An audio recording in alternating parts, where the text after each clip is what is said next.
Agradecidos por su sintonía, gracias por estar siempre pendiente de este programa. Estamos listos ya para esta edición del 25 de octubre. Ya hemos hablado o antepuesto la temática El Salvador frente a los fenómenos climáticos. Permítame ahora presentarle a nuestros invitados con quienes vamos a abordar este importante tema. Nos acompaña el doctor Ángel Ibarra, presidente de la Unidad Ecológica Salvadoreña UNES, el licenciado Óscar Ortiz, alcalde de Santa Tecla y presidente de CONADE, el ingeniero Juan Umaña, presidente del Instituto Salvadoreño de la Construcción.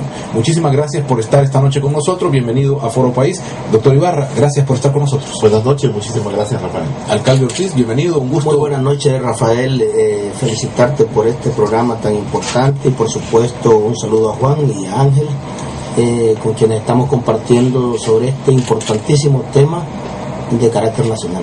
Ingeniero Umaña, bienvenido, gracias por atender también la invitación. Bueno, buenas noches, Rafael, y a todos los que nos escuchan, así como a tener el placer de poderme encontrar aquí con el doctor y con el licenciado Ortiz. Representan ustedes diversas áreas del acontecer nacional, ¿no? La preocupación del medio ambiente, los funcionarios que están trabajando en el terreno, en el caso de los alcaldes, y el Instituto Salvadoreño de la Construcción, pensando en cómo mejorar esto. Pero, ¿cuáles son sus valoraciones después de esta tragedia? Que si lo vemos en números nos dice, es una cosa que ni imaginábamos ni pensábamos, pero es presente y todas las cifras nos arrojan daño bastante más fuerte que cualquier otra cosa que nos haya afectado. Entonces, desde sus ámbitos, ¿qué piensan de esto que ha pasado, Ángel? Primero, que estamos frente a fenómenos que se pueden considerar extremos. La depresión E12 ha sido considerada un fenómeno extremo por la Organización Meteorológica Mundial, no tanto por lo que llovió, sino que por los impactos que causó en la región centroamericana. Cada vez más vamos a tener este tipo de fenómenos como consecuencia de los trastornos que a nivel global está ocasionando el cambio climático. Y sobre estos fenómenos nosotros no podemos decidir prácticamente nada. Es decir, no podemos decidir aquí que llueva más o llueva menos el próximo año. Es decir, solo debemos de tomar en cuenta que si el curso de las negociaciones climáticas fuera bien, el cambio climático nos va a afectar por lo menos 100 o 200 años, según la ciencia climática. Si hoy dejáramos de contaminar, vamos a tener un incremento de la temperatura global todavía de cerca de 1 grado, y eso tardaría la atmósfera en estabilizarse en más o menos con un aumento de la temperatura de 1.5 grados a nivel global en unos 100 años. O sea que debemos de tomarlo en serio. Estamos hablando de cambios, el clima ya no va a ser como era hace 30 años con nosotros, y eso modifica el régimen de lluvia, la productividad, la habitabilidad de las ciudades, etcétera, etcétera. Óscar, como alcalde, ¿qué pensamientos se pueden venir a la mente cuando se tiene la responsabilidad también de proteger o de hacer desarrollar, incluso en el reto más grande, ciudades como las nuestras? Bueno, mira, yo pienso de que lo que hemos vivido ya no es extraño en realidad. Es algo que está siendo recurrente, lo estamos viviendo todos los años y cada vez de manera incrementada. Nuevos factores se incorporan. Es importante, a partir de este diagnóstico que estamos compartiendo, que no solo es a escala de El Salvador, sino a escala de la región y a nivel mundial por los factores de cambio climático, que tomemos conciencia en qué tipo de país vivimos y en qué tipo de entorno nos desenvolvemos. La realidad es clara.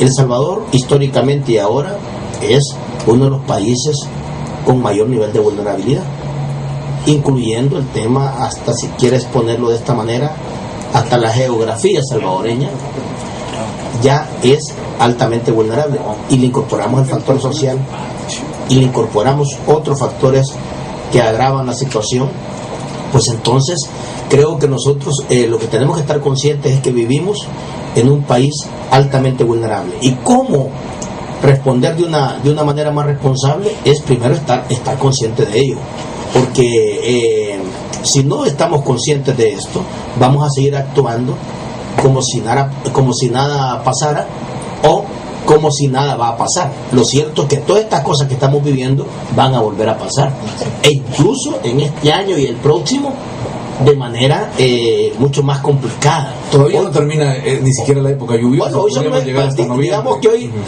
si a mí me preguntas, yo desde que tengo de ser alcalde de Santa Tecla, en el año 2000, el evento más complejo que yo viví fue el terremoto.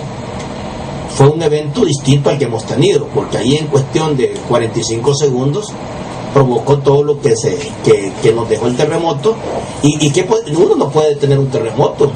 Uno no puede decir, mire, voy a quitar que la lluvia solo, que vaya, que no sea 9 días, que solo sean 4 días. Eso no puede ser. O cuando se te viene un deslave, o sea, simple y sencillamente hay que tomar conciencia nacional de que tenemos que tener una nueva perspectiva, una nueva visión de cómo vivir en un entorno altamente vulnerable, no solo en la parte local, nacional, sino también en un entorno más global. Por lo tanto, el tema de preguntarnos, ¿y esto va a seguir sucediendo?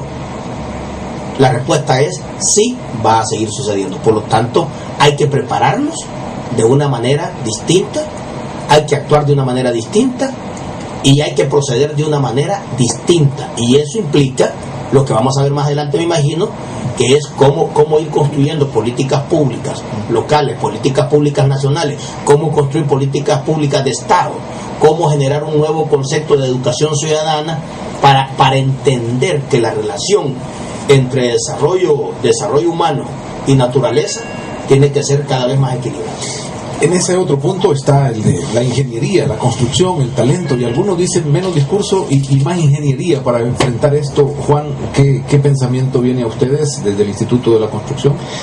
Bueno, primero establecer que la vulnerabilidad del país no es nueva y que hemos construido una sociedad excluyente en donde toda esta vulnerabilidad se aumenta precisamente porque las personas han sido obligadas a vivir en zonas no habitables. Desde el punto de vista de la ingeniería hemos venido peleando desde hace más de 40 años. Tenemos una ley de construcción, de urbanismo y construcción que data de 1952 y tiene 12 artículos. Nunca se le han construido todos sus reglamentos. Aquí se hace la ley y dicen que va a haber reglamentos específicos, pero nunca le construimos los reglamentos. Hacemos una norma y nos falta el reglamento. No hay una estructura institucional, no hay una fortaleza de gobernabilidad. A veces terminamos haciendo la ley, reglamentos y normas y nos olvida que no tenemos política tampoco del sector. Entonces alguien dice, hay que hacer una consultoría sobre una política del sector. Ahí tenemos el tema del agua, la Ley General de Agua, ¿verdad? Estamos discutiendo desde hace 20 años con esa ley. Fuimos los primeros en Centroamérica a empezar a discutir. Todos ya la tienen reglamentada, al menos en Centroamérica. Nosotros todavía seguimos discutiendo sobre ese recurso. Somos el país más pequeño de Centroamérica y del continente americano. En la parte continental hay islas más pequeñas, pero en la parte continental somos los más pequeños. Somos la población con mayor densidad poblacional. Entonces mucha gente dice, pero hace 40 años llovía igual y habían temporales grandes. Sí, pero éramos la mitad de la población. Hoy somos el doble de la población en el mismo territorio. Decir que en el Bajo Lempa, en Puerto Parada, en Garita Palmera, va a seguir siendo inundable, por supuesto va a seguir, y ha sido siempre. El doctor Ibarra decía 200 años nos va a llevar de aquí todavía los cambios climáticos. Que en 200 años fue que se cambió después de la revolución industrial, precisamente. Empezamos hace 200 años a depredar de esta manera los países industrializados, y pues para cambiar y retornar no nos va a costar menos que ese año, esa cantidad también. Entonces es bien importante evolucionar para qué país estamos, en qué país estamos viviendo, reconocer todas sus vulnerabilidades, y lo más importante, por ejemplo, en vivienda, el déficit de vivienda en este país. Yo me atrevería a decir que un 80-90% de las viviendas dañadas son precisamente las que estaban en la etapa de viviendas deficitarias, que tenían problemas de techo, que tenían problemas de suelo, que tenían problemas de piso, de paredes, y hoy quedaron completamente terminadas. Darle 6 láminas y unos par de cuartones y volverlos al mismo lugar es que el próximo año los volvamos a sacar de ahí. Y eso es lo que hemos estado haciendo durante todos estos años, viendo a la gente que ahí hay que irlos a sacar con helicópteros todos los años, y no les cambiamos las condiciones. De los albergues los regresamos a la misma zona. Ahora, todo lo que hemos hecho de depredación en lo que es la cuenca, ¿verdad? Porque no se trata solo de esos puntos,